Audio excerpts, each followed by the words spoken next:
Aujourd'hui, on ne s'arrête plus.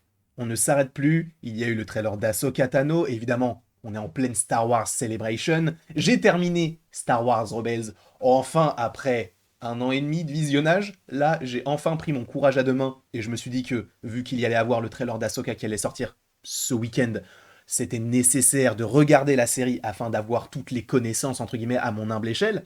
Et on a eu aussi, bien évidemment, vu que c'est un panel Lucasfilm, le trailer d'Indiana Jones 5, donc le cadran de la destinée, si je ne dis pas de bêtises. Mais revenons un petit peu du côté de Star Wars, parce qu'il y a eu pas mal d'annonces, pas mal de petites choses plutôt sympathiques. Alors on ne va pas revenir sur les séries, parce que ça, il y a eu beaucoup de choses. Bon, vite fait, il y a eu Andor, qui a eu sa date de sortie pour l'automne 2024, si je ne dis pas de bêtises, fin d'été, début d'automne 2024.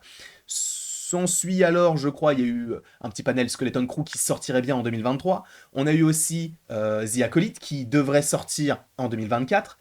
On a eu, par ailleurs, je crois, en plus de tout cela, eh bien, Ahsoka qui devrait sortir donc pour août 2023, plus le trailer. Mais là, on va surtout venir sur ce qu'on attendait le plus, même si, bon, Ahsoka, on attendait énormément, mais ceci.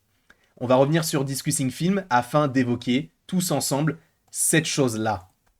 Les futurs projets Star Wars, mais plus en lien avec les films. Alors évidemment, là on te parle de tous les projets, donc ainsi les films et les séries.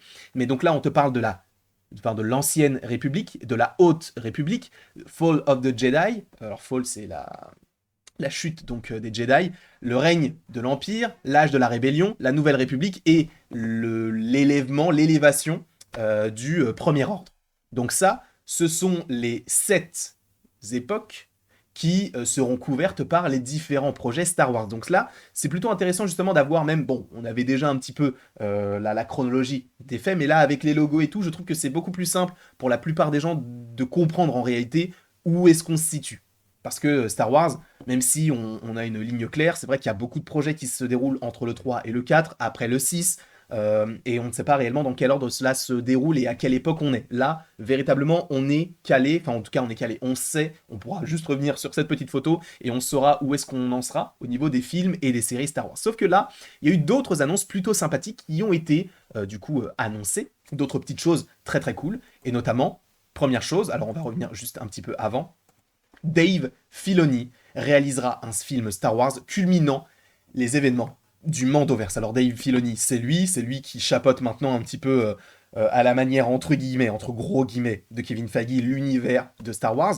Donc Dave Filoni, c'est lui qui est à la tête donc de The Clone Wars, de Star Wars Rebels. Je crois qu'il est aussi à la tête de The Bad Batch. Il a réalisé supposément quelques épisodes des séries Star Wars et au moins évidemment la production, c'est lui qui chapeaute réellement tout cela et lui va réaliser un film Star Wars, sachant que lui, sa petite particularité, c'est toujours de rajouter un petit élément en lien avec les Jedi. Alors ça a été le cas pour Ahsoka, etc. Donc là, Dave Filoni qui s'occupe d'un film Star Wars, personnellement, c'est un grand oui. C'est un grand oui. Après, je sais qu'il n'a pas fait que du bien, dans le sens où, oui, pour The Clone Wars, il y a beaucoup d'épisodes très filler. On a aussi ça aussi dans Rebels, c'est un petit peu moins le cas, je trouve, parce qu'on se concentre vraiment sur une seule et même faction, là où The Clone Wars, c'est vraiment une époque grandissante. Donc, pour le coup, Dave Filoni qui s'occupe d'un film Star Wars très bien, mais d'un Mandoverse.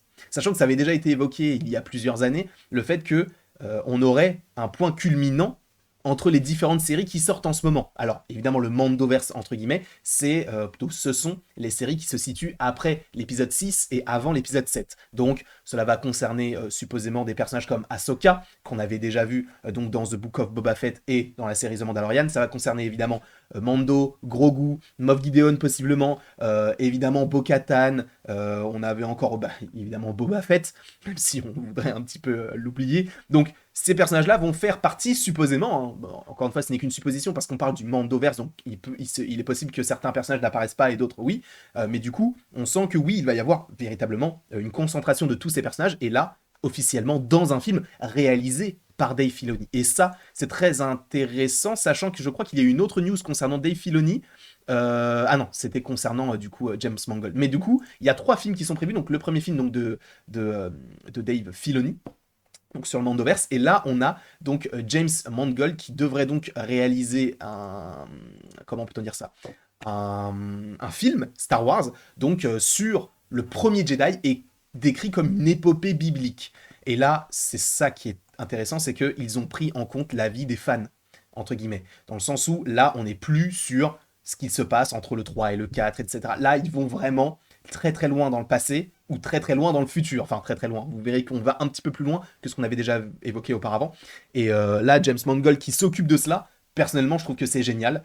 Sachant que James Mangold, moi, je l'apprécie énormément. Le Mans 66, pour ne citer que ça. Même si, bon, il a fait aussi, pour moi, l'un, si ce n'est le meilleur film de super-héros, en tout cas adaptation comics faite à ce jour, qui n'est autre que Logan. C'est lui qui est à la tête de ce projet-là. Il est aussi à la tête de Indiana Jones 5, donc le cadran de la destinée. Apparemment, il serait en pourparlers afin de réaliser un film du côté du DC Studios, et je crois qu'il devrait s'occuper de Swamp Thing.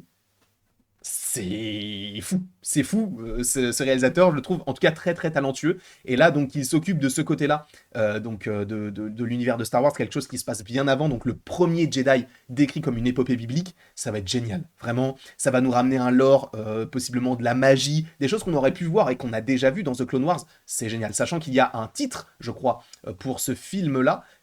Donc, sachant que l'ère de James Mangold pour son film Star Wars s'appelle Down of the Jedi.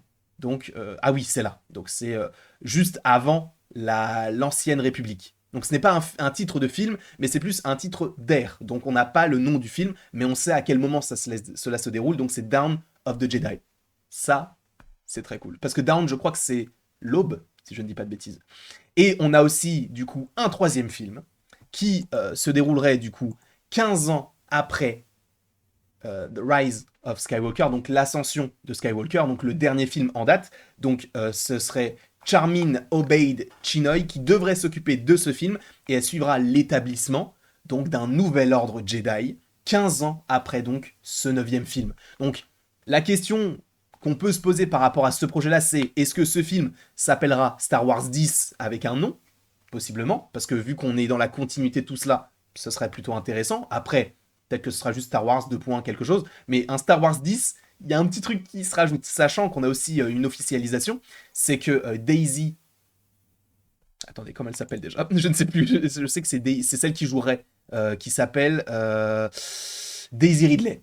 Daisy Ridley reviendra dans le rôle de Rey, dans ce film-là, et c'est elle qui reconstruira l'ordre Jedi, sachant qu'à la toute fin de l'ascension de Skywalker, elle a donc le sabre jaune, le sabre des gardiens. Donc, comment est-ce que cela va se passer? Est-ce que c'est une manière de se racheter de ce laps de temps qui s'est déroulé entre le 6 et le 7, où justement il y avait un nouvel ordre Jedi, entre guillemets, qui s'est effectué, notamment avec le personnage de Luke Skywalker, et qu'on n'a pas vu tout cela? Est-ce que justement c'est pour se dire, ok, vous n'avez pas eu ce moment-là, mais là, vu qu'il y a un nouvel élément qui va arriver, on va continuer tout cela. Ce serait assez intéressant pour le coup, mais donc il y a 3 films. Pour rappel, un film sur le Mandoverse réalisé par Dave Filoni, un film réalisé donc par, je vais écorcher son prénom, j'en suis réellement confus, par Charmin Obeid Chinoy qui devrait se dérouler donc 15 ans après l'ascension de Skywalker, et un 3e film réalisé par James Mangold qui devrait s'établir bien avant tout ce qu'on a connu, donc Dawn of the Jedi, donc l'aube des Jedi, et qui devrait suivre le premier Jedi dans une époque, une épopée biblique. C'est génial.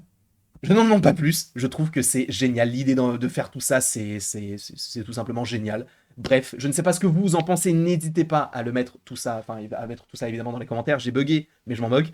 N'hésitez pas non plus à aimer, à partager, à vous abonner si ce n'est pas déjà le cas. Et après tout ceci, cette grosse journée, parce qu'il y a d'autres choses qui arrivent aujourd'hui, après tout ceci, il ne me reste plus qu'à vous dire à la prochaine, pour la prochaine. Et j'espère que tu as apprécié que je te sorte quelques petites vidéos qui peuvent sortir encore une fois de ce qu'on fait d'habitude, et j'ai vraiment envie de m'émanciper de tout ce qui a été fait auparavant sur la chaîne, mais de garder vraiment une ère Marvel, mais de garder aussi un petit peu de Star Wars, un petit peu d'Indiana Jones, ces licences que j'apprécie énormément.